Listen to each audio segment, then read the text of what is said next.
On May 18, 2026, in a San Francisco courtroom, 9 jurors came back in under 2 hours. Everyone expected the real question to finally be answered.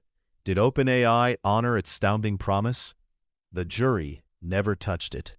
By the end, you'll know why the clock, not the argument, ended this war, and why that gap is still wide open.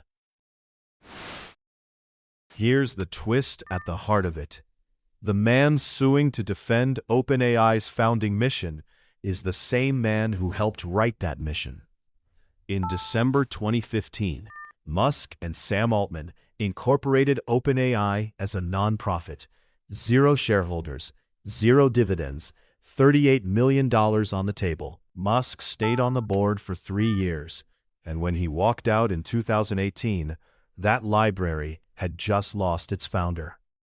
The board he left behind faced a question he'd avoided. Can a nonprofit actually win when every rival has no such constraints?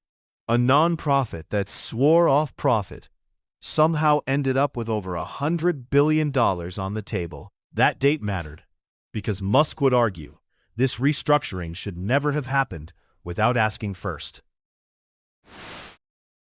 The man who drafted OpenAI's founding promise came back 6 years later, not to defend it, but to file a federal lawsuit over it.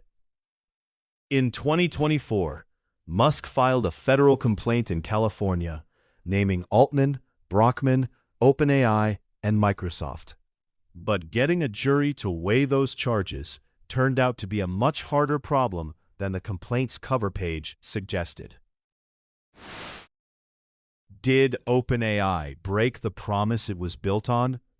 That question hit a procedural wall before any evidence was weighed. OpenAI's shift to a profit model was public record. The Microsoft deal, the new charter, logged by 2019.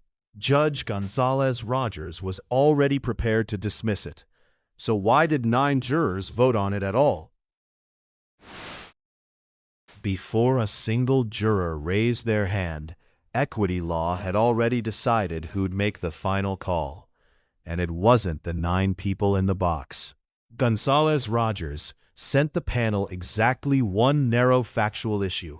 Should Musk have reasonably known about the alleged harm before August 2021? The harder charge, that private deals quietly rewrote a public charity, went entirely unanswered. No ruling in either direction. Toberoff vowed an appeal the week the verdict landed. The dispute over what the charity owed lives on in the Ninth Circuit. The rule the case cements: once a charity reshapes itself, you have 3 years to challenge it. Then the door closes. Subscribe to Marker and Mind. We explain the story behind the headline.